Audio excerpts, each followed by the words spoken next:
Hello guys, कैसे हैं आप सब। उम्मीद है कि आप सब बहुत अच्छे होंगे। स्वागत है आपका खीरी ज्ञान मंच के इस वंडरफुल प्लेटफॉर्म पर। आज हम लेकर आए हैं रोज़ बोले जाने वाले लगभग 30 सेंटेंसेस। इन सेंटेंसेस को याद करके प्रैक्टिस करके अपने दोस्तों के साथ आप बहुत अच्छा इंप्रूव कर पाएंगे और बहुत जल्द अच्छे इंग्लिश वक्ता बन पाएंगे। तो आइए शुरू करते हैं। बहुत छोटी सी वीडियो है। गुजारिश रहेगी कि आप इस वीडियो को ख़ुद भी देखें, लाइक करें और दूसरों को भी, दोस्तों को शेयर करा दें, ताकि एक टीम बने और हम सब मिलकर इंग्लिश सीख पाएँ। तो आइए शुरू करते हैं। पहला सेंटेंस है, कभी आप रास्ते में जाते हो, आपका दोस्त मिलता है, मार्केट में मिलता है, शॉपिंग मॉल में मिल जाता है, तो आप अपने दोस्त से कहते हो कि कभी घर आइए, कभी घर आइए, ड्रॉप इन सम टाइम। तो क्या बोलता है दोस्त? हाँ आएंगे। Yes sure. क्या बोलता है? हाँ आएंगे, क्यों नहीं, यस श्योर। तो फिर आप इंसिस्ट करते हो, जोर डाल के कहते हो आइएगा ज़रूर। जोर डालते हो, आप डालते हो ना, कहते हो कि आइएगा ज़रूर, डू कम प्लीज़, आइएगा ज़रूर, डू कम प्लीज़।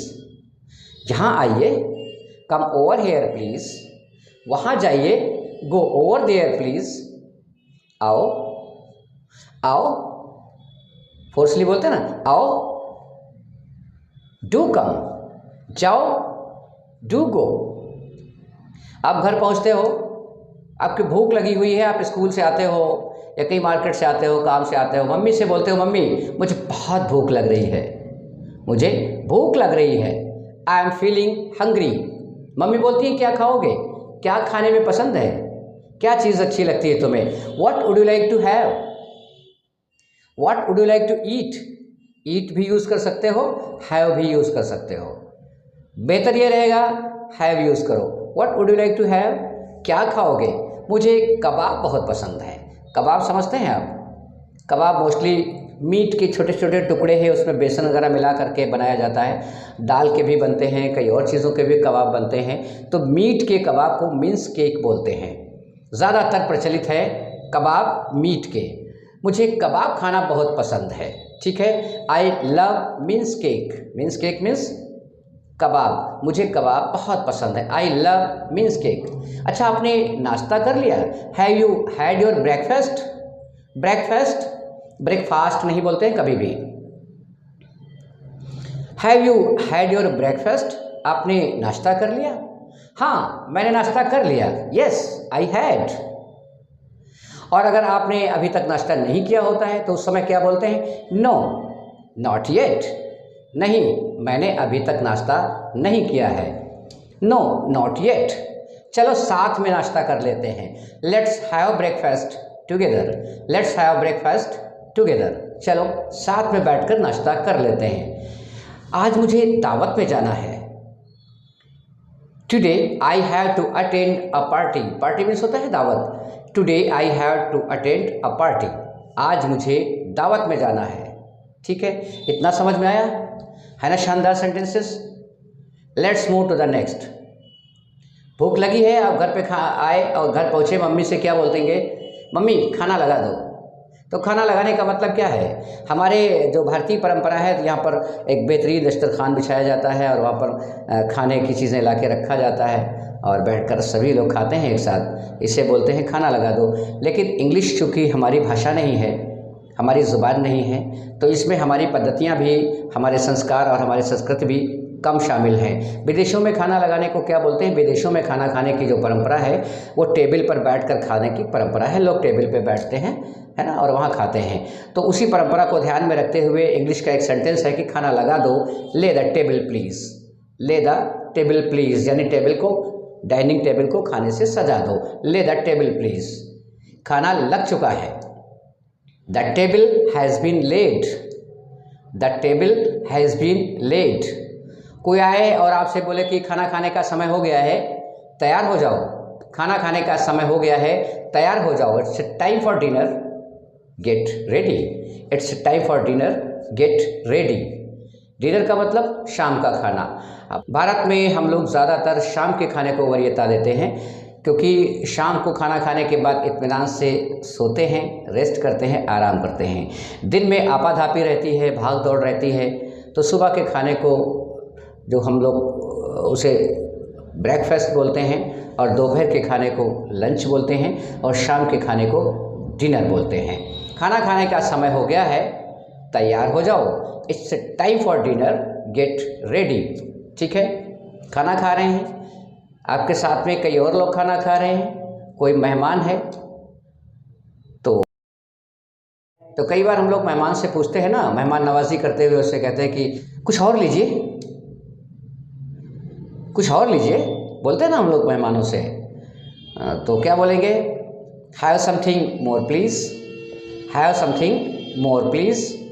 यानी आपने खाया तो है इसमें से थोड़ा सा, लेकिन जो चीज़ें रखी हैं इनमें से थोड़ा सा और लीजिए, कोई चीज़, है ना। हैव समथिंग मोर प्लीज़, नहीं शुक्रिया मेरा पेट भर गया, बोलते हैं ना हम लोग।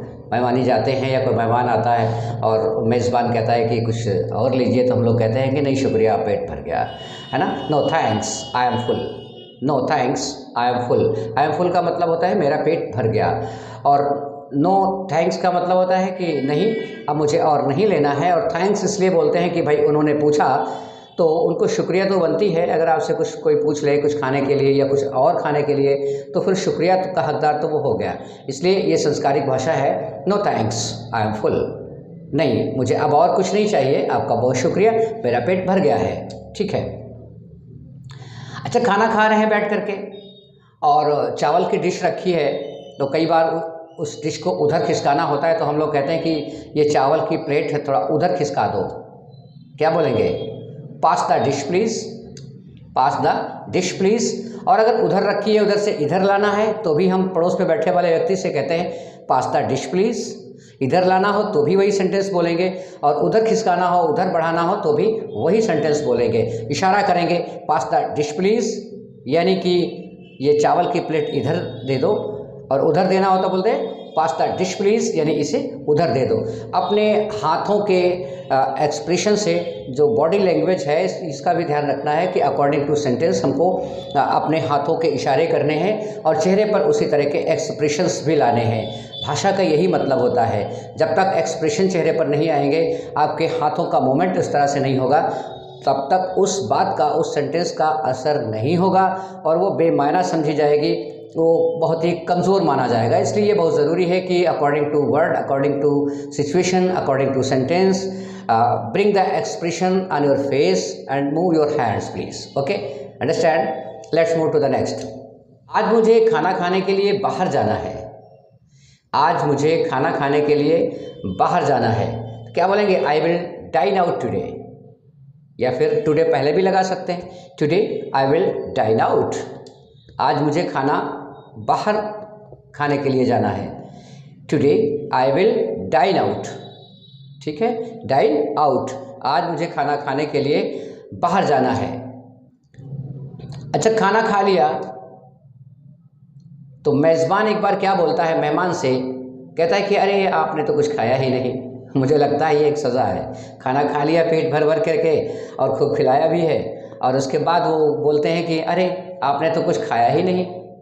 ये संस्कारिक भाषा है, ज़रूर बोला जाता है ऐसा, इससे हमारे संस्कार छलकते हैं। अरे आपने तो कुछ खाया नहीं, है ना, यू हार्डली एट, आपने तो कुछ खाया ही नहीं, बोलते हैं ना ऐसा, कह देते हैं। अच्छा चलने लगे, खाना खाने के बाद चलने लगे, तो मेज़बान आपको छोड़ने आता है, गेट तक सी ऑफ करने आता है, तो उस वक्त ये बहुत ज़रूरी होता है कि आप उसकी तारीफ़ कर दें और उसको शुक्रिया बोल दें, क्योंकि उन्होंने बड़ी मोहब्बत के साथ आपको खाना खिलाया है, अपने घर में बिठाला है, आपकी सेवा किया है, आपकी मेहमान नवाजी की है, तो शुक्रिया तो बनता है। और ये हमारे संस्कारों में भी होना चाहिए कि जब भी खाना खाने बैठें, खाना खाएं, तो खाने की भी तारीफ़ करें और खाना बनाने वाले की भी तारीफ़ की जाए। ये बहुत ज़रूरी है कि भाई खाना तो बहुत स्वादिष्ट है, और किसने खाना बनाया है, लगता है कि उंगलियां चाट लें, इतना बेहतरीन खाना है, इतना स्वादिष्ट खाना है। इस तरह के तारीफ़ इस तरह से ज़रूर करनी चाहिए। मेज़बान आपको छोड़ने आता है गेट तक, तो आप उसको बोलते हो कि भाई मेहमान नवाजी का बहुत शुक्रिया, शुक्रिया तो बनता है ना, मेहमान नवाजी का बहुत शुक्रिया, thanks for your hospitality. Hospitality का मतलब होता है मेहमान नवाजी, थैंक्स फॉर योर हॉस्पिटैलिटी, मेहमान नवाजी का बहुत शुक्रिया। अच्छा, आप मेज़बान हैं और मेहमान चलने लगा और उसने आपसे कह दिया कि थैंक्स फॉर योर हॉस्पिटलिटी, मेहमान नवाजी का आपको बहुत शुक्रिया, है ना, कह दिया, तो आप क्या कहोगे? उस वक्त आपकी ज़िम्मेदारी बनती है कि उन्होंने आपको शुक्रिया बोला, आपकी तारीफ़ की, तो आप गदगद ना हो जाइए।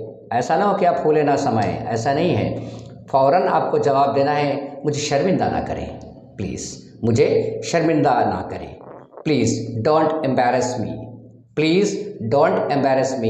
एम्बैरस मी का मतलब होता है मुझे शर्मिंदा, एम्बैरस मतलब शर्मिंदा करना। प्लीज़ डोंट एम्बैरस मी, मुझे शर्मिंदा ना करें। ठीक है ना? प्लीज़ डोंट एम्बैरस मी, मुझे शर्मिंदा ना करें। मैं आपकी अच्छी सेवा नहीं कर सका।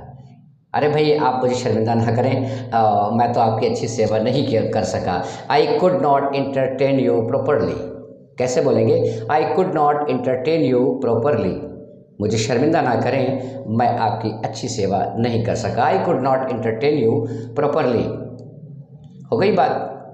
कितने संस्कारों भरी ये बातें हैं, कितने मैनर्स इसमें छलकते हैं। ये बातचीत हो गई, वो चलने लगे, तो फिर एक बार आप बोलते हो, मेज़बान बोलता है मेहमान से, फिर आइएगा, फिर आइएगा। कहते हैं ना, ये हमारी संस्कृत में है, जब मेहमान जाने लगता है, इसको विदा करते हैं तो उससे बोलते हैं, ये ज़रूर बोलते हैं, फिर आइएगा, डू कम प्लीज़। फिर आइएगा मतलब डू कम प्लीज़। हाँ बिल्कुल, यस ऑफ कोर्स। अच्छा, इसमें बीच में कहीं पर हम ये भी पूछ लेते हैं, क्या चाय पिएंगे? वहाँ पूछ लेते हैं, या फिर कहीं आप बस में बैठे हैं, एरोप्लेन में कहीं सफ़र कर रहे हैं, या कहीं जा रहे हैं, तो या किसी के वहाँ पहुँचे हैं, तो कोई आपसे पूछता है क्या चाय पिएंगे? होता है ना, पूछा जाता है कभी कभी। कैसे पूछे? बड़ा इमोशनल वर्ड है, क्या आप चाय पिएंगे? Would you like to have tea? Would you like to have tea? आप पीना चाहते हैं तो आप कहेंगे यस प्लीज़। ये था आज का सफ़र। उम्मीद है कि आज जो सेंटेंसेस हमने सीखे हैं ये सब आपको समझ में आ गए होंगे, और मैं बार बार एक ही बात कहूँगा, इंसिस्ट करूँगा बल्कि कि आप इनको अपनी नोटबुक पर नोट कर लें और अपने दोस्तों के साथ टीम बनाकर ज़रूर बोलें, क्योंकि जब तक टीम नहीं होगी आप बोल नहीं पाएंगे। नॉलेज कितनी भी हो जाए, जब तक आप बोलना सीखेंगे नहीं, प्रैक्टिस नहीं करेंगे, तब तक बोल नहीं पाएंगे। ठीक है, तो जिन लोगों ने चैनल नहीं सब्सक्राइब किया है वो भी सब्सक्राइब कर लें, और अपने दोस्तों को भी सब्सक्राइब कर दें। मिलते हैं अगले एपिसोड में। कैसा रहा ये आज का सफ़र, कमेंट सेक्शन में ज़रूर लिखिएगा। एंजॉय करिए, अपना बहुत ख्याल रखिए। मिलते हैं अगले एपिसोड में। Thank you very much for being with us. Wish you all the best.